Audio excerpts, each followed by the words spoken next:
The government shutdown is going to impact your life in ways that may not be immediate at first, but if it persists, the impact will be inevitable. Things like Medicaid, Social Security, veterans benefits, essential shit that we need to operate is going to still operate in the postal service. But SNAP and assistance programs that rely on particular government funding, this is how this will work. Let's say this week the government shuts down. It'll be after the first, so you'll get your October food stamp benefits. But come November, the government still ain't figured it out and ain't operating and technically open.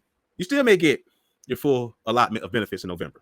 If December rolls around and the government still is not reopened, you may get maybe about a half payment of benefits. Because what is happening is that these social service programs have a pool of money, a savings account, if you will, for the rainy day. And folks, it's about to rain. The government shuts down, it's a rainy day. So they have to go into that savings account to start paying out benefits and say, well, I hope this thing ends and wraps up quickly because I won't be able to pay everybody's full benefit next month. They probably could get through paying everybody's full benefit of social services that first month after the government initially shuts down.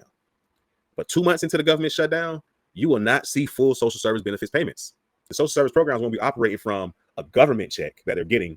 They'll be operating from their savings. And just like anybody else savings, when you dip into your savings and you don't put nothing back into your savings, that savings gets smaller. So they'll be able to pay out that full benefit that first month after. But that second month after is going to be about a half payment because they're going to say, well, you know what? If I were to give people full payments, I'd be out quick.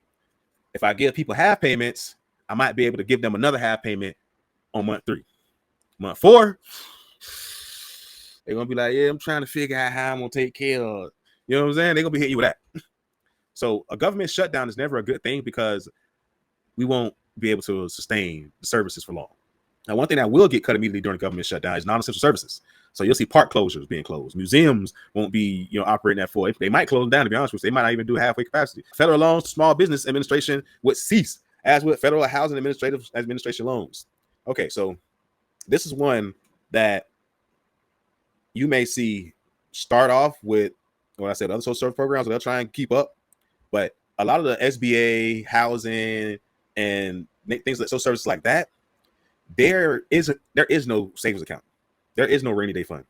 They're looking for funding, to come in. They're looking for that recurring funding. And if there's no recurring funding, they don't have money to pay the people sitting off to do the work to give out the funding. Because the pool of money that they may have is one thing, but the salaries of the employees that work in that office is something totally different.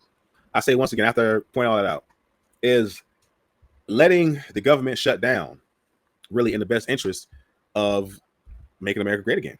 When we talk about making America great again, who are we talking about making it great for?